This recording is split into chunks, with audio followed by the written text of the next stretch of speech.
Artinya kalau dia posisinya paling atas berarti itu saya tempatkan sebagai yang paling kompetitif dibanding bank yang lainnya. Nah, ini bisa terlihat bahwa untuk di sisi corporate government itu BSM ada di paling atas ya. Di komersial SME juga BSM. Untuk di micro banking sebenarnya antara BSM dengan BRI Syariah itu relatif unggul, tetapi BSM ini lebih unggul karena pengalamannya lebih panjang dan portfolionya lebih besar gitu daripada BRI Syariah. Nah, beberapa alasannya itu saya tulis di situ ya.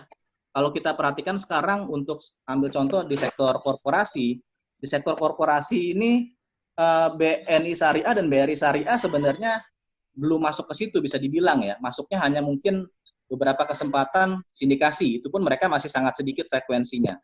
BSM menurut saya sudah expert di segmen korporasi dan di bidang sindikasi sejak lama gitu.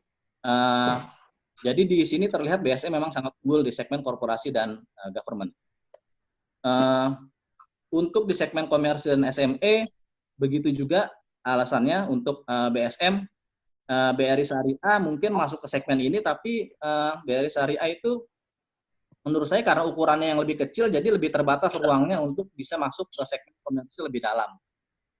Sedangkan untuk BNI Syariah, ini BNI Syariah bukan fokus segmen walaupun ada portfolionya, dan menurut saya gap-nya masih cukup signifikan antara BNI Syariah dengan kedua bank yang lainnya untuk terutama BSM ya, untuk berada di segmen komersil dan SME. Mungkin catatannya gini, karena BNI Syariah itu fokusnya di mortgage, itu bisa dilihat di kolom mortgage, sehingga sumber dayanya BNI Syariah memang kalau kita lihat kompetensi kepala cabang, kompetensi DM bisnisnya memang banyak tercurah di segmen KPR, sehingga memang untuk sumber daya di segmen komersil dan SME itu jauh-jauh lebih terbatas ketimbang BNI dan BRI Syariah. Nah, tapi kalau kita ngomong KPR, mortgage, itu BNI Syariah jelas paling unggul di market ya, di market. Terutama setelah BNI Syariah spin-off, mungkin setelah 2012, saya sudah ada di sana juga. Kalau kita ngomong KPR Syariah, saat ini awareness-nya memang ke BNI Syariah. Kita ngomong ke developer Syariah, mereka juga sangat familiar dengan BNI Syariah gitu. Jadi untuk segmen mortgage ini, menurut saya BNI Syariah punya keunggulan dibanding BSM dan BRI Syariah. Untuk personal financing ini seperti KTA ya, pembiayaan pribadi gitu, pembiayaan di luar KPR ya, untuk multiguna, untuk pembiayaan gadai emas, untuk kartu kredit ya. Saya tempatkan BNI Syariah di atas karena BNI Syariah tadi punya produk kartu kredit syariah yaitu Hasanah Card yang tidak dimiliki oleh bank lain gitu. Menurut saya ini akan jadi kunci karena kartu kredit itu bisa meleverage produk-produk yang lain gitu. Dengan kita melihat tracking histori dari kartu kredit seorang nasabah, kita bisa meleverage lagi ke produk-produk konsumer yang lain gitu. Nah di situ peran keunggulan BNI Syariah akan bermain. Untuk mikro tadi BRI dan BSM sebenarnya relatif sama-sama unggul. BNI Syariah mikronya sudah mix ya, sudah mungkin bisa dibilang sekedar di maintain saja saat ini. Kalau BSM dan BRI Syariah masih growth. Oke, nah ini bagian yang paling menarik menurut saya terkait dengan segmen KASA. KASA itu current account, saving account, giro dan tabungan. BNI Syariah lagi-lagi saya tempatkan di paling atas karena saat ini memang kalau dilihat produk tabungan BNI Syariah itu secara keunggulan fitur gitu ya, keunggulan layanan yang terintegrasi dengan ATM BNI, mobile banking BNI, semua nasabah BNI Syariah punya service level yang sama dengan nasabah BNI. Bahkan saat ini nasabah-nasabah BNI Syariah juga terintegrasi ke ATM Link. Jadi fitur gratis tarik tunai, fitur-fitur biaya transaksi yang lebih rendah dari ATM Link itu juga dinikmati oleh BNI Syariah yang tidak terjadi untuk nasabah BSM dan nasabah BRI Syariah.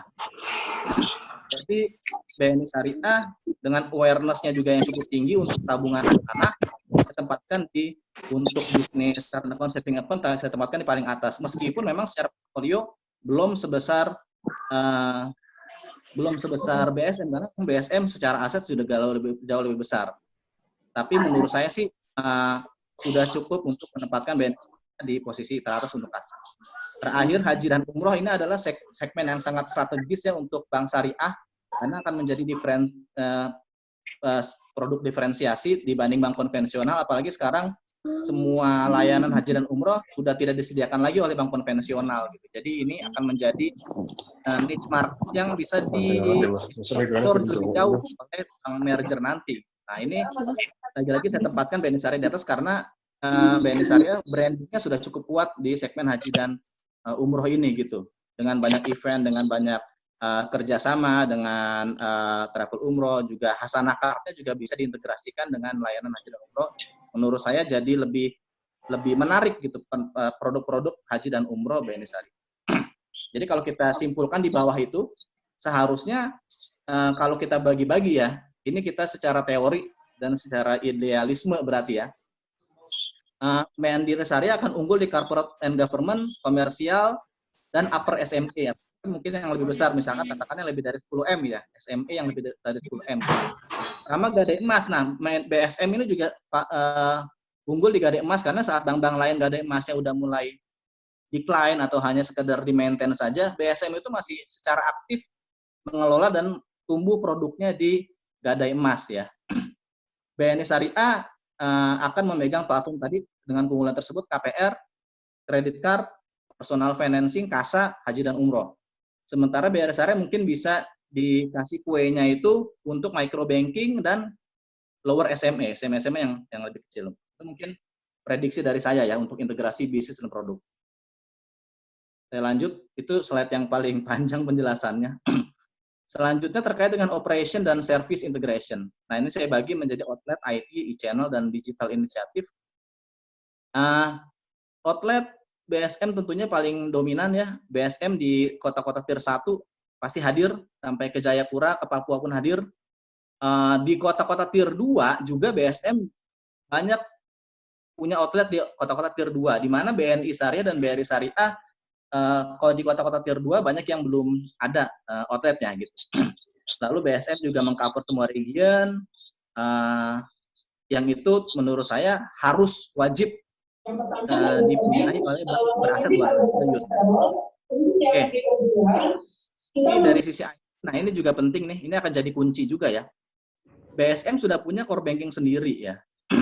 Sementara BNI Syariah karena meleverage dari BNI semua sistemnya, sistem-sistem yang inti ya, core banking, ya terutama core banking lah, dan juga e-channel itu masih menggunakan sistem BNI. Ini akan menjadi dilema ketika nanti di merger, dan pemegang sahamnya bukan bank-bank yang existing, maka bagaimana